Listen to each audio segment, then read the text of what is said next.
Blog Talk Radio. Hi, and welcome to Linda's Conscious Talks, and I'm your host, Linda Summers, and we've got another great show for you today. Deanna's back on the show. Our time is coming to an end, so anybody out there, if you haven't listened to our shows, you need to go to and listen to the shows. Today's show is on cultivating skill sets and mastery after addiction, and the previous shows, please do check them out because these have been awesome shows. We've got one more show left next Thursday, but July 2nd was the Renaissance of Addiction Recovery. July 16th was Recovering the Psyche After Addiction. July 20th on Monday was Recreating Reality After Addiction. And with that, I'd like to welcome Deanne to the show. Hi. Hi, Linda. Thanks for having me back. You're for another welcome. Great show today. Yes, so we're coming down to the end. And, I was just noticing today, and correct me if I'm wrong, but what it seems like from the beginning, the Renaissance, it's really giving the background information, and it's actually going through a step-by-step process of how we did the shows. Mm-hmm. Yeah, I think is that right? I guess I didn't understand your question exactly. I think of it as just kind of superstructing on top of what we already have. We've been working on the addiction recovery process for decades and actually centuries, and we've come a long way in our understanding of what this addiction phenomenon is all about and what it takes to recover. As I say, it's an opportunity to transform yourself more than a pathology to treat. And then what we're doing now is just taking the best of what we know works and then just building on top of that. And like you said, it's just a step-by-step process. There's so much to a full life transformation or the recovery from addiction. It's challenging to do it in a quick period of time for anyone, but that's why it is a process. A process for the individual, a process for the support teams around the individual, and a process really for just our humanity and transforming ourselves.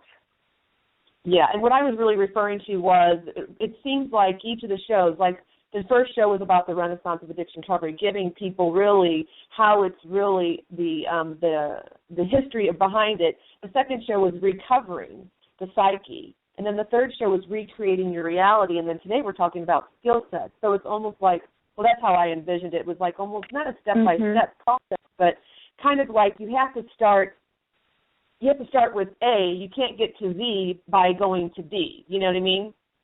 The alphabet goes in an order. So that's what I was kind of really referring to. So. And that's why I put them in the order that they're in, is just kind of giving a background of the nature of addiction and understanding what we mean by the recovery process or the new era, and then one step at a time. How do you recover the psyche? The mind is our strongest point of power, so starting there, and then working with our actual abilities to recreate our reality, and then starting to develop our skills and master ourselves, which is what we'll talk about today. Yes, we're going to be talking about skills, mastery, and character. So let's talk about skills. What skills are needed to sustain sobriety? And can I just ask you a really quick question? When we say sobriety, I think of alcohol addiction, but does sobriety cover all of that? Well, it depends on the individual. In the mainstream sense, sobriety would mean abstinence from all narcotic substances that are not prescribed by a doctor. So traditional terms, when we talk about sobriety, definitely in the realms of conventional treatment in 12 steps. When somebody says they're sober, that means they're sober from all illegal or illicit substances or substances that were not prescribed by a doctor. With us, we say that sobriety is defined individually by the individual, because if you really look at it, there's a lot of addictive substances that are socially acceptable, like caffeine and sugar and nicotine, and now medical marijuana.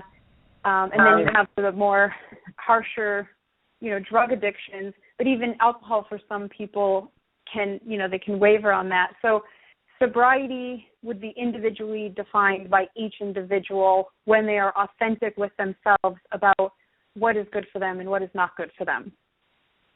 Got it. Yeah. Well, thank you for that what clarity. They are addicted to or not addicted to. Because sobriety for some people could be sobriety from complaining, sobriety from sitting on the couch all day. So, I mean, for each person that can look a little bit different. It doesn't always have to be sobriety from an actual substance. It could be sobriety from a behavior.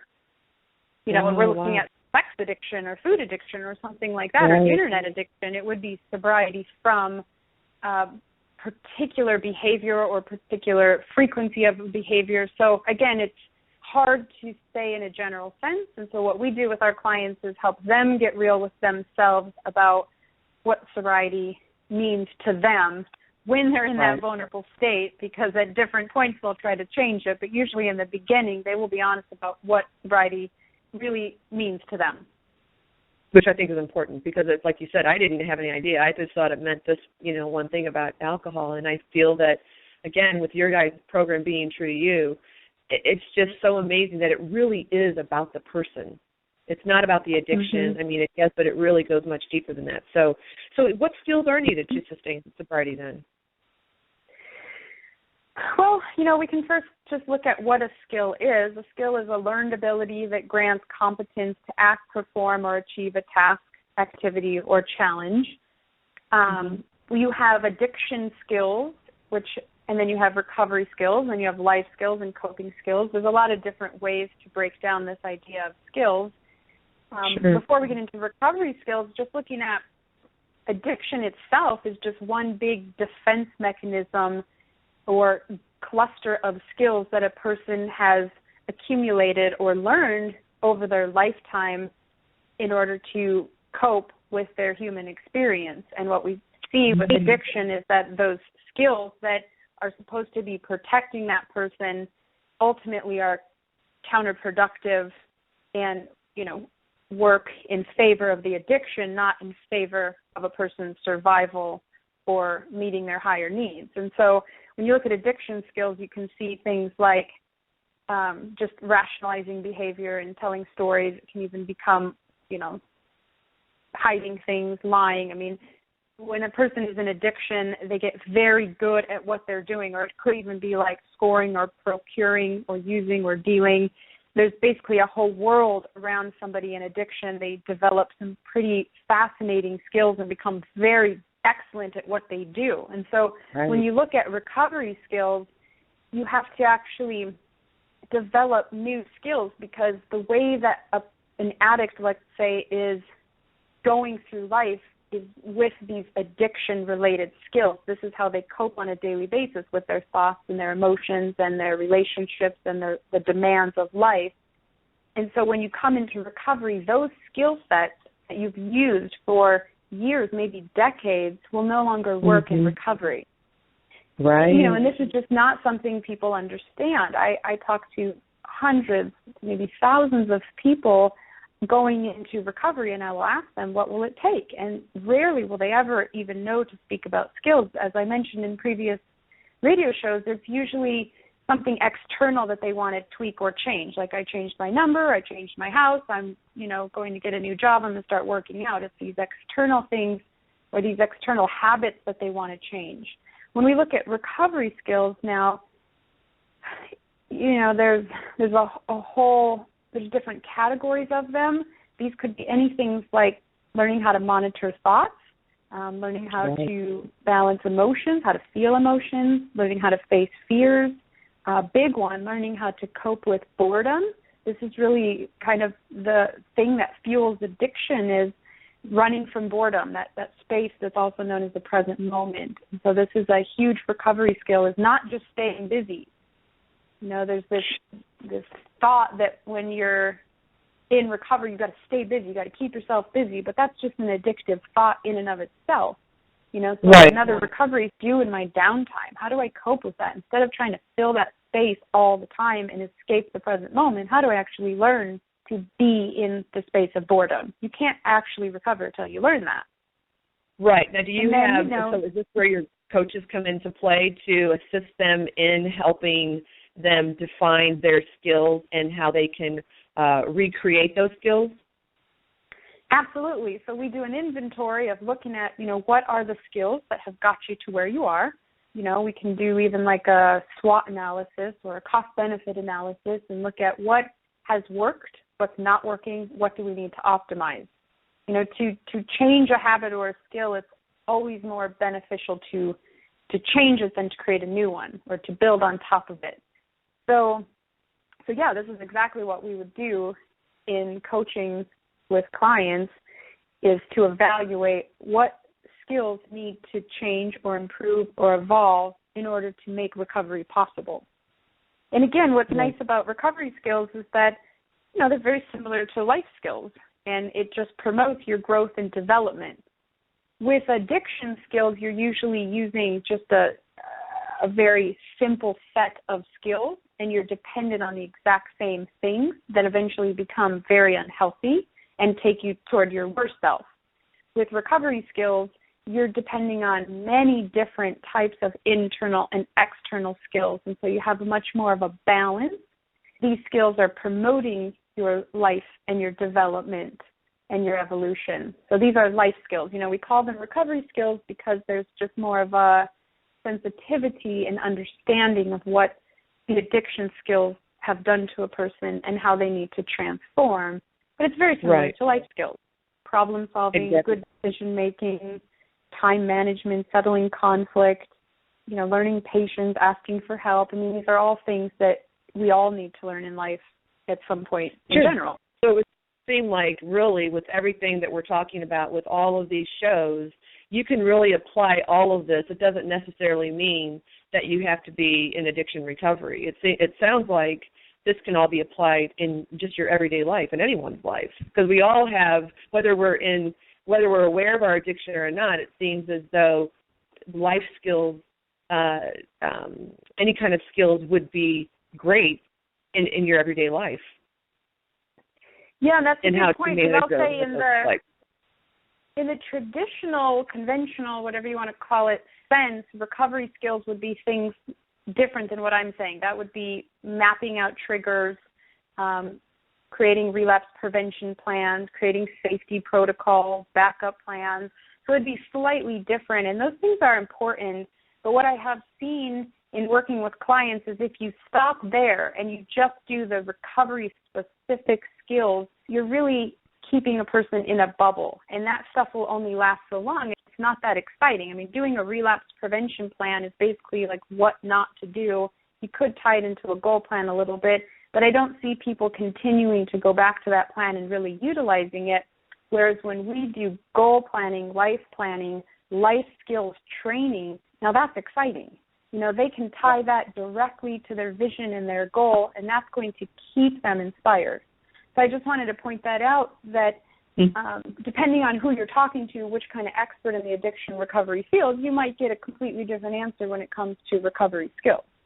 There are some specific recovery skills, as far as, and I think it also depends on where you are in recovery. A lot of the people that we work with have been through rehab a dozen times, and so they have done a lot of that work. They have that solid foundation. So it kind of depends, too. If someone is brand new, just turning that leaf, we may have to do some of that groundwork and look at triggers and coping skills and relapse prevention plans.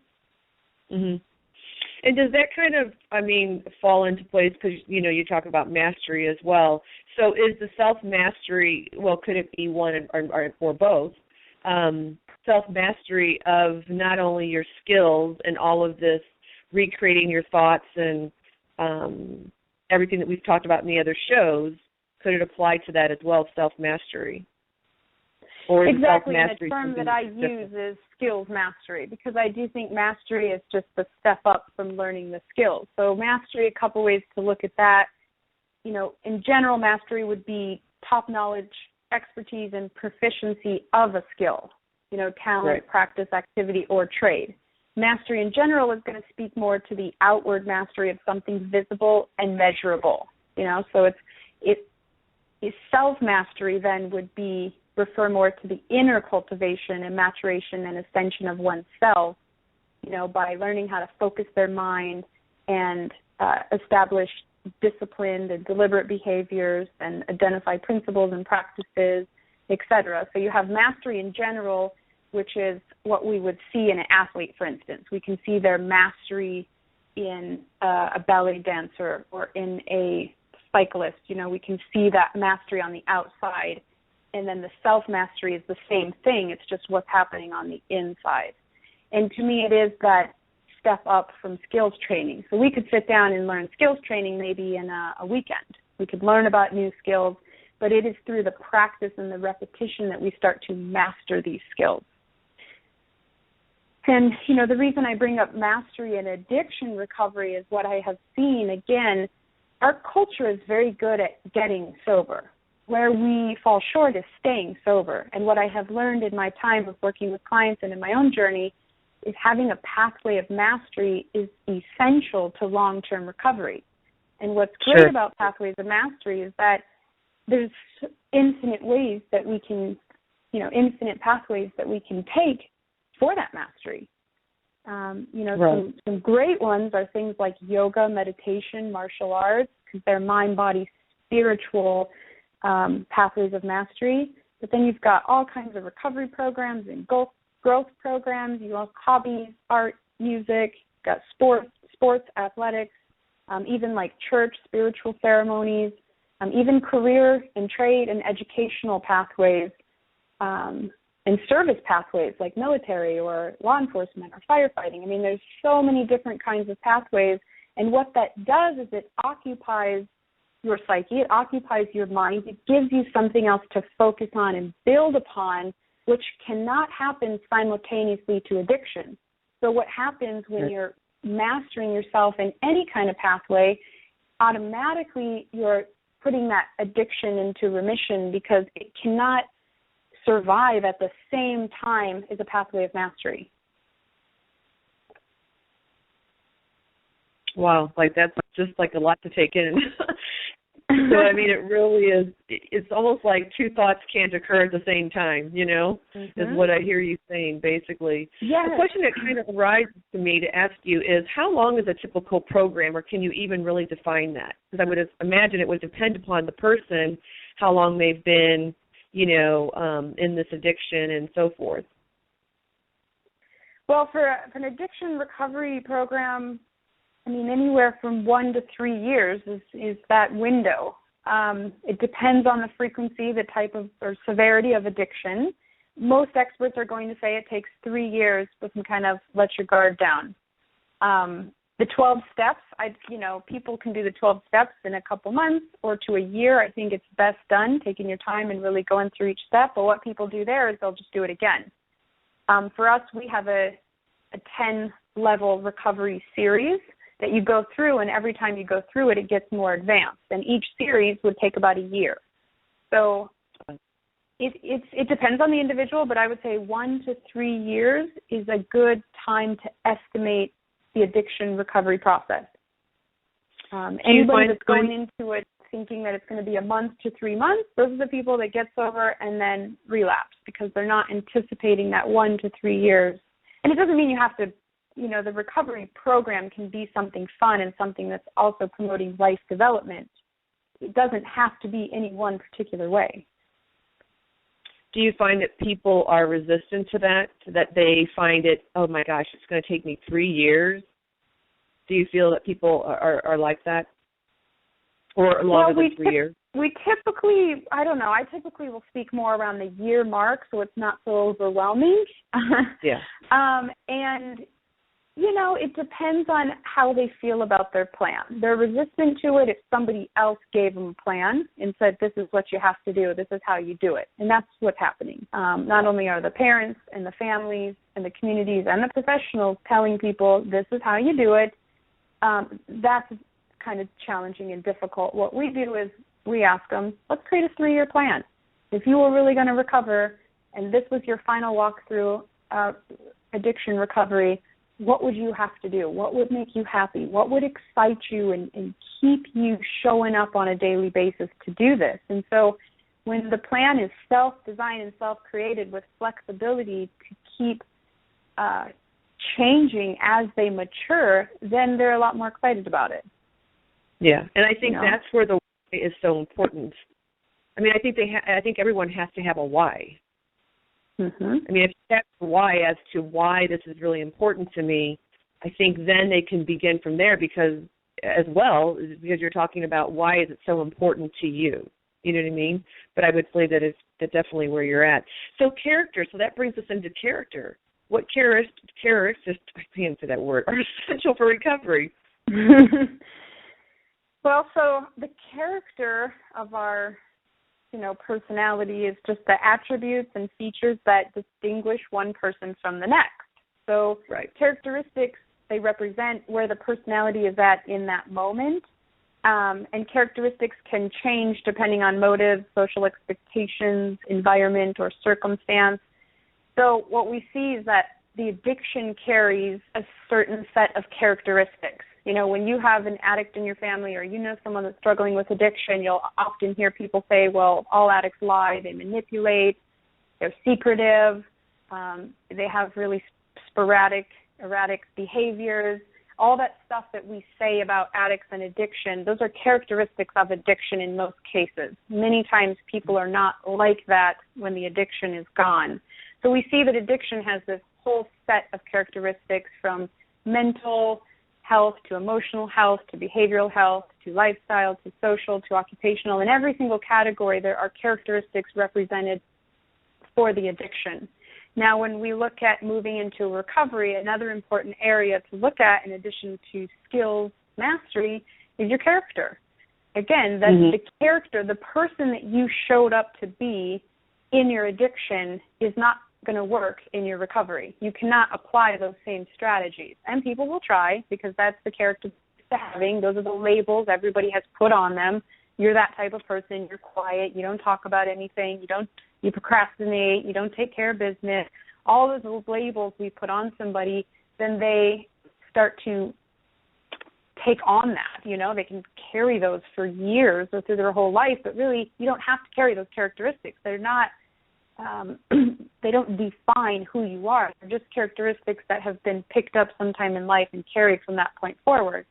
So it's really important to understand in recovery that there are opportunities to develop your character. That would be things like honesty, integrity, authenticity, vulnerability, reliability, coachability, generosity, humility, kindness, acceptance. We could go on and on. There's so many characteristics.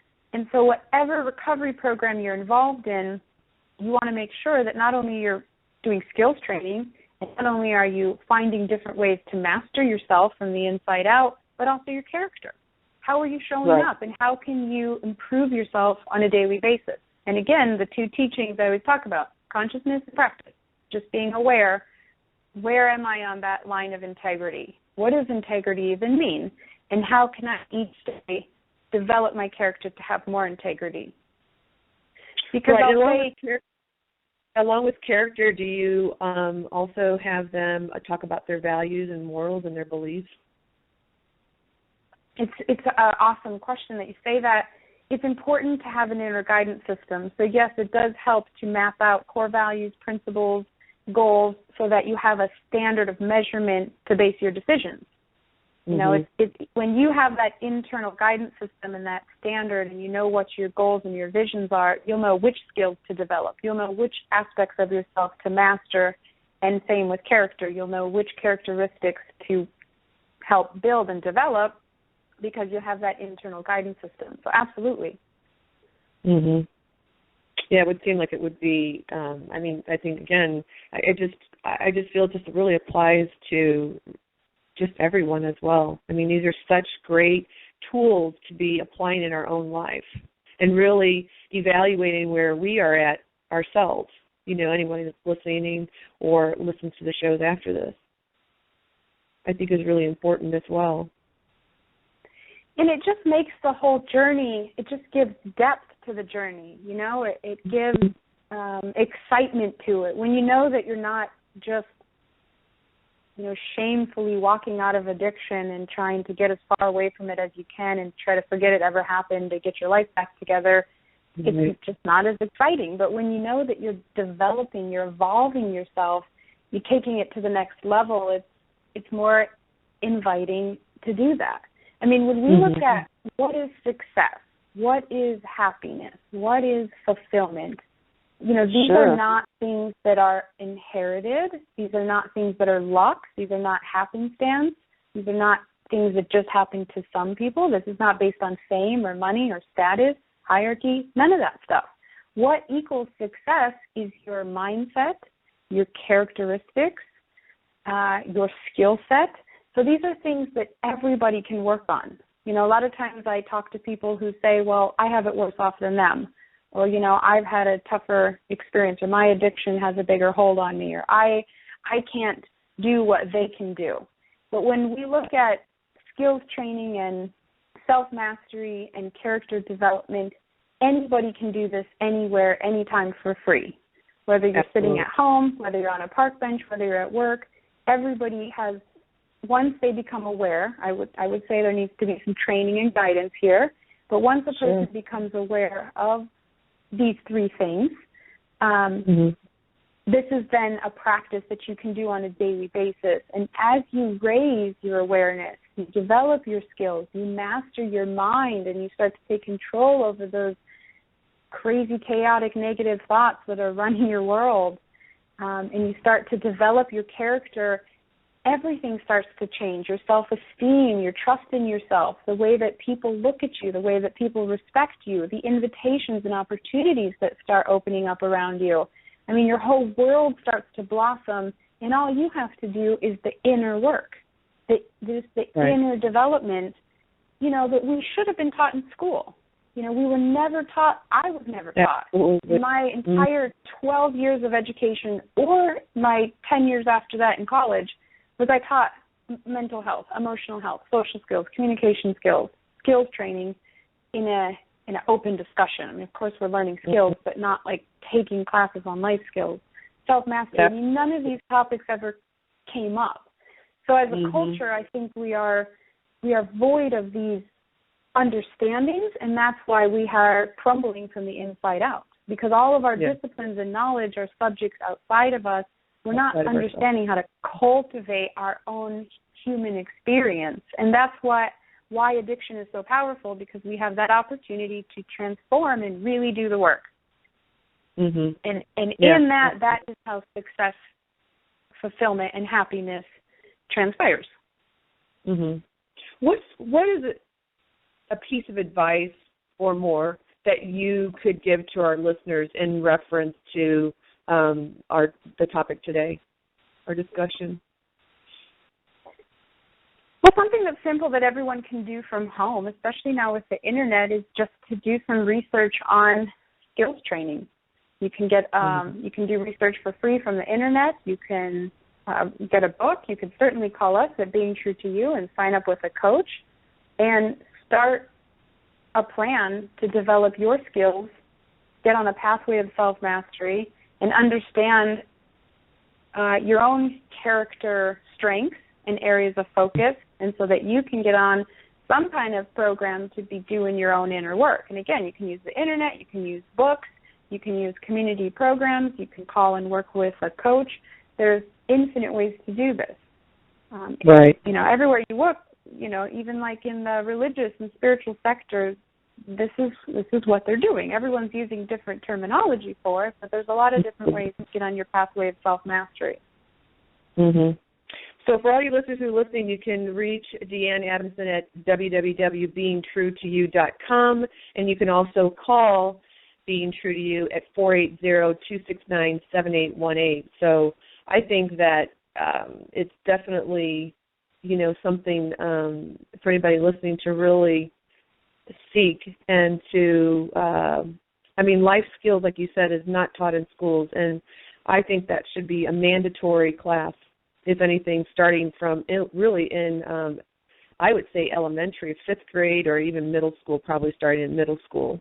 It's probably a better time to start it, but definitely, yeah, absolutely. Well, we want to thank you, Deanne, for being on the show today. We really appreciated all this great information, and just to be able to have people, it's an inside job, and really go within and find what's best for them. So we really appreciate you being on the show, and we look forward to you having you on the show next week. So again, for anybody who hasn't checked out the shows, please check out the shows, and you can join us next week as well on July 30th, and we will be talking about optimizing your life after addiction. So that will be awesome. So thank you again so much for being on the show. We really appreciate it. Wonderful, Linda. Thank you, and thank you to the listeners. We'll see you next week. You're welcome, and thank you for all of the listeners out there who joined us today and the ones who will be joining us via YouTube. We thank you so much. Please follow, subscribe, comment, and like us, and then join us on July 30th with Deanne Adamson. We'll see you then. Thanks. Bye. Bye-bye.